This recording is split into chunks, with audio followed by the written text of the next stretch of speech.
The United States has seen a significant reduction in violence in Afghanistan during the past 6 days, Secretary of State Mike Pompeo said on Friday, one day before Washington hopes to sign a U.S. Taliban deal on an American troop withdrawal. Pompeo's remark suggested that if the lull continues for a full week as intended, it will be possible to sign the pact as part of a wider effort to promote intra-Afghan reconciliation and to end the United States' longest war.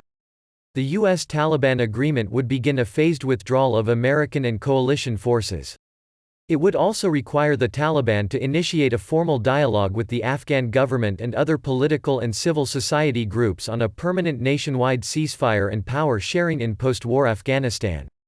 There are major obstacles to bringing peace to Afghanistan. U.S. forces invaded the Southwest Asian country in 2001 to topple the Taliban rulers who provided a safe haven in which al-Qaeda planned the September 11, 2001, attacks on New York and the Pentagon that killed nearly 3,000 people. Among these are resolving an election feud between Afghan President Ashraf Ghani and his main political rival, Chief Executive Abdullah Abdullah, both of whom have claimed victory in the disputed September 28 contest. Beyond that, there is the undecided question of who will form the Afghan team that would negotiate with the Taliban on how to bring the insurgents into the political process and, ultimately, how to share power with the movement.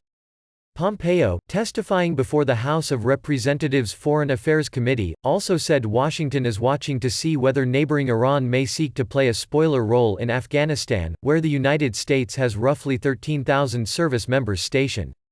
We have seen just these last 6 days a significant reduction in violence in Afghanistan, Pompeo said during a hearing that was to be devoted chiefly to Iran and Iraq but that touched on other topics, including the spread of the coronavirus. He said there was a history of Iran taking actions inside Afghanistan to act as a spoiler. We are watching closely to see if the Islamic Republic of Iran begins to take even more active measures that undermine our efforts at peace and reconciliation in Afghanistan and just as importantly put our American soldiers who are on the ground at risk as well. Pompeo added, President Donald Trump has made the withdrawal of U.S. troops from Afghanistan a major foreign policy objective. An agreement with the Taliban to end the 18-year-old war could boost Trump's re-election prospects. The American troops are part of a U.S.-led NATO mission that trains and aids Afghan forces and carries out counter-terrorism operations to prop up the Kabul government and prevent an al-Qaeda resurgence.